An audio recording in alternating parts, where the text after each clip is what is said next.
What's going on, everyone? This is Realtor Joe Samona. Thanks for tuning in to this episode of Your Cup of Joe. Today, I have with me a longtime friend and business colleague, Brandon Abro. Brandon, you want to introduce yourself to everyone, and thank you for coming and tell everyone what you do? Yep. Thank you for having me, Joe. My name is Brandon Abro.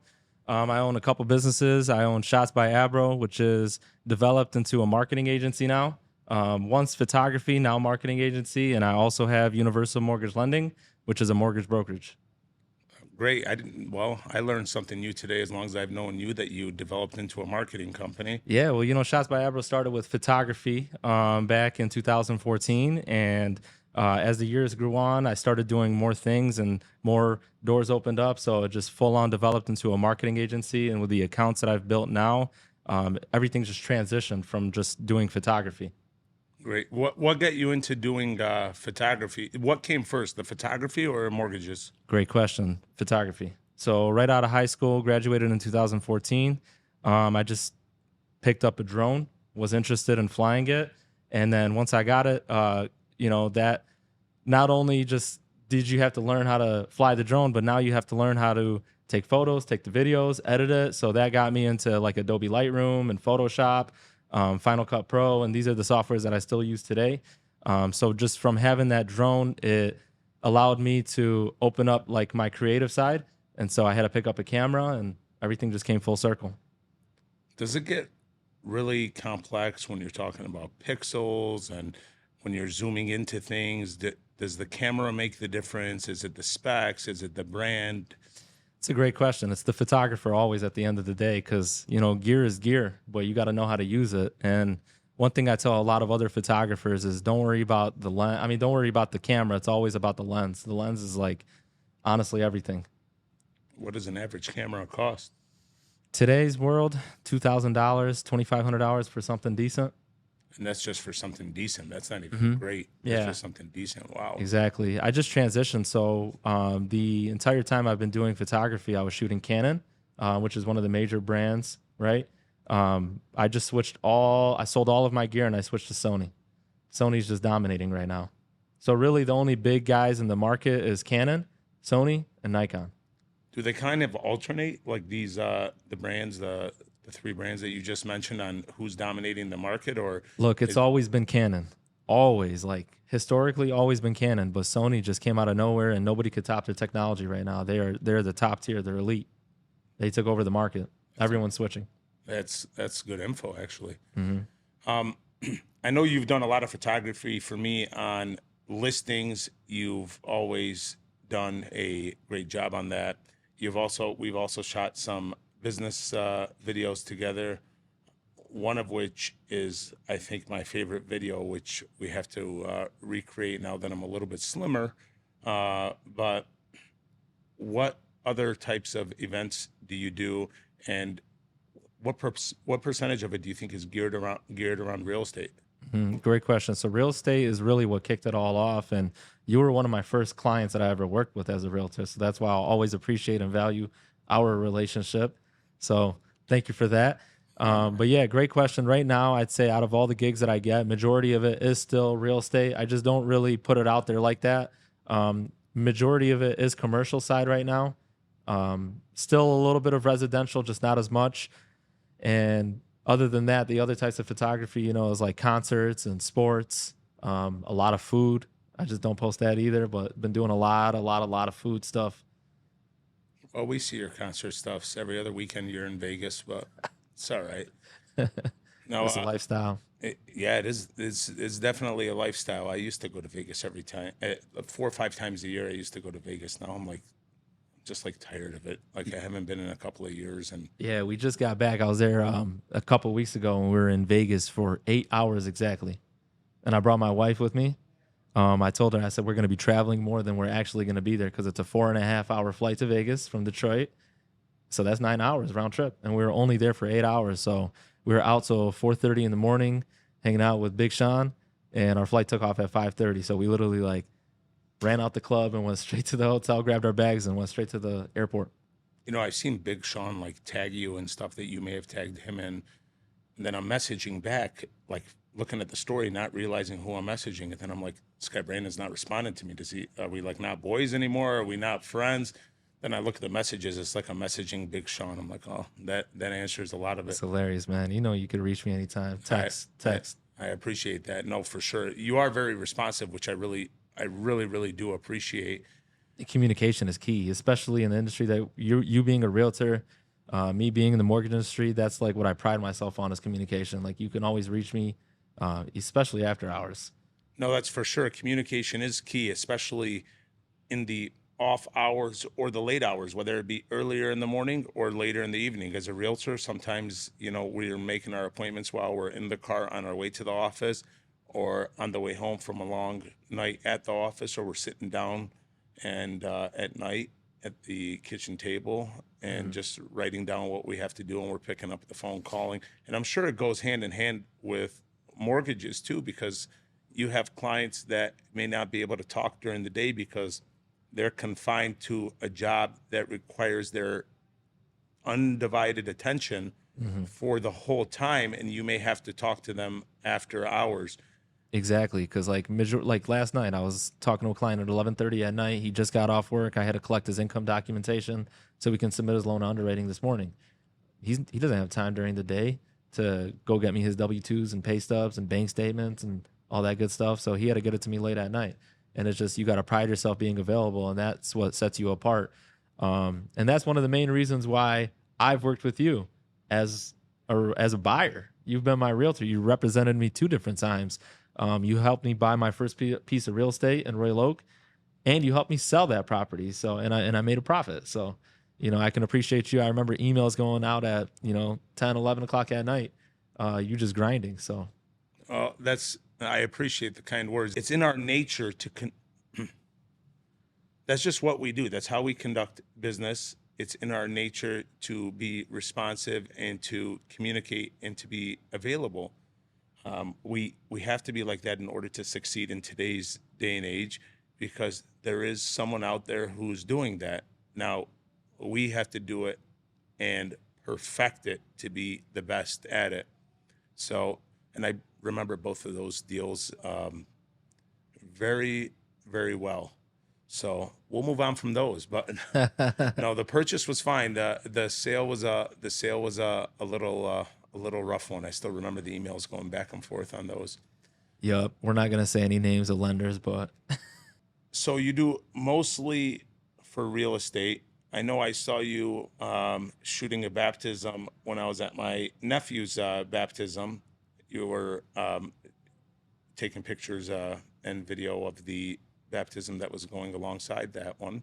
Yep. So are there other types of, what's your favorite, outside of real estate photography, what's your favorite type of photography to do? Proposals, weddings, is it communions? What's your favorite one? I try to stay away from anything that has to do with proposals and weddings, communions, baptisms. If I'm doing that, it means I really love whoever hired me, like deeply. I got to have a lot of love for you to be able to do that, because there's no interest, right? So you got to do what you love. And so, my main thing is I like to do concert photography or sports photography, shooting music videos. That's where my creativity comes out. That's where my passion is. So I put a lot of time into that over trying to do like communions and baptisms, which it's not like I dread doing them, but it's just not my niche, Of course. There's a lot of great photographers out there that specifically just focus on that. And so I'll tell a lot of people to just go work with them. No, that makes a lot of sense. And it makes a lot of sense why you like doing real estate photography as well, because it kind of ties hand in hand with your mortgage business and the fact that you're dealing with the same field. So of course, it brings that excitement out. Of course. I got a real estate listing that I'm headed to, residential property in Harper Woods right after this. And the realtor is one of my, top preferring realtors that I work with for mortgages. So I help him with the photography, and, he's sending me clients to pre-approve. So it works hand in hand. Exactly. No, it does. What made you get into mortgages? What was your drive to get into mortgages after photography?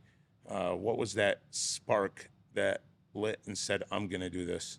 So during college, I was looking for a job, and I know a lot of people that were moving towards Quicken Loans, now known as Rocket Mortgage. And so I had a cousin that worked there, and so he kind of pushed me, he motivated me. Can I shout him out? Yeah. Shout out my cousin Andrew Omaya. So he pushed me and got me in the doors.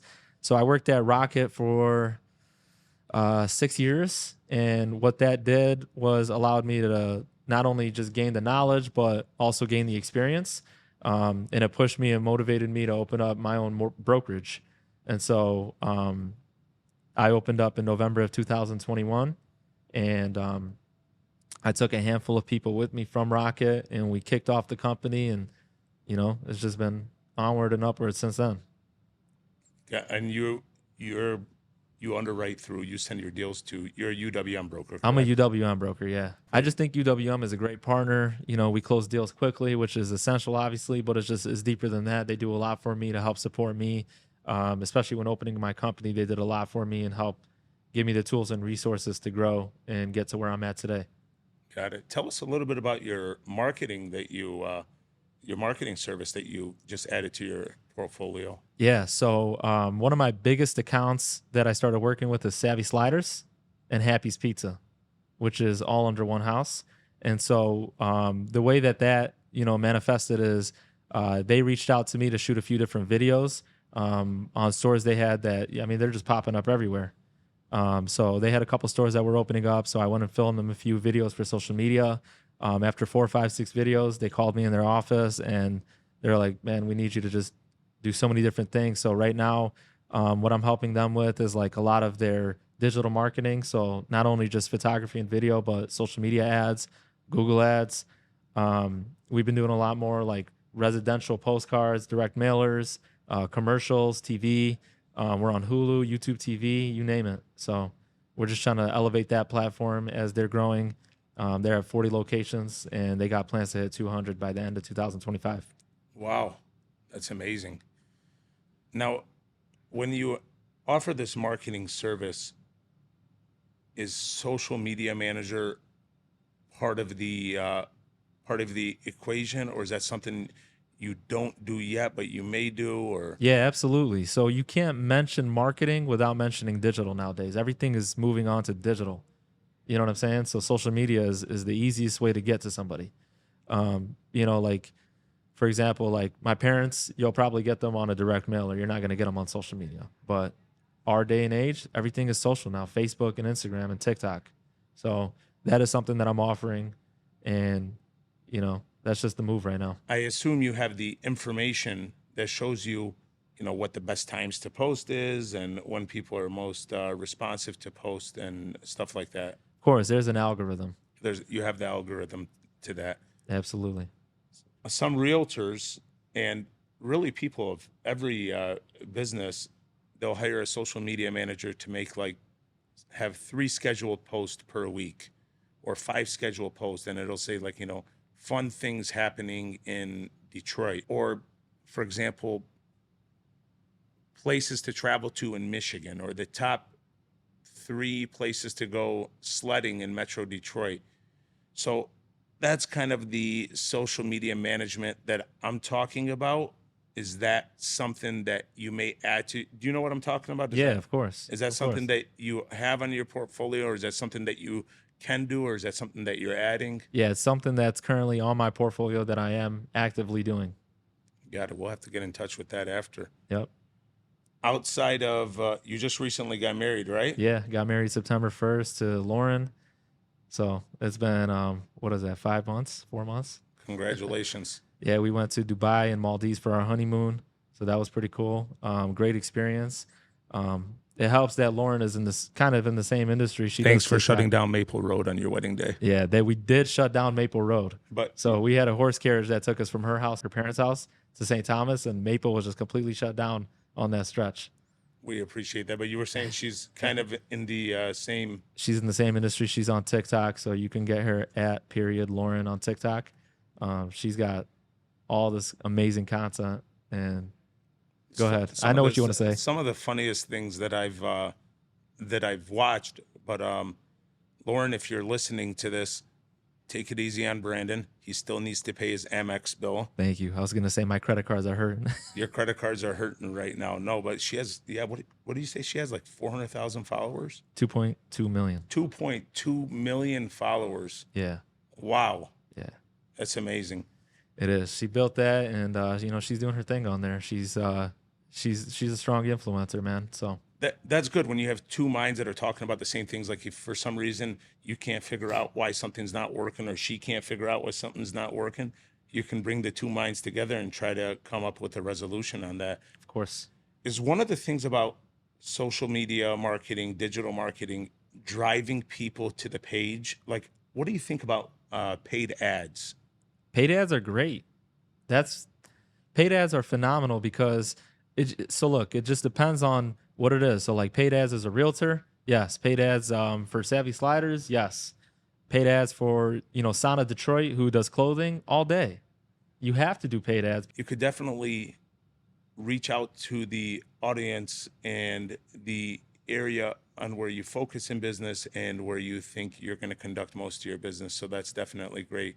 Outside of that, what do you like doing for fun? For fun, I like traveling. I like going to Lions games and Pistons games, even though we're not that great this season, but definitely Lions games. Seeing my boy Pierre Bacall on the sideline going crazy, that's what I like to do. Anybody ever get him that news reporter's phone number? Say it again? Anybody ever get him the news reporter's phone number? We're going to set it up on a date. We'll set that up. We'll set it up. Before we wrap up, is there anything you want to share with us? How can people reach you? How can people find you? Instagram is my main thing, so you can reach me at Shots by Abro on Instagram. And 2024 is going to be a huge year. Got a lot of huge projects that I'm working on, and just excited to unfold it. Well, I wish you nothing but great success. You've always provided great value to me and my business, and I always look for people who can provide value. Providing a service is one thing, but providing a service with value is another thing, and that's something that you have been able to master. And I really do appreciate all of the help that you've given me and my clients. Awesome, man. Thank you for having me. Well, Brandon, I appreciate you being on here. Thank you very much for coming. Everyone, thanks for tuning in to this episode of Your Cup of Joe. Stay tuned for the next one.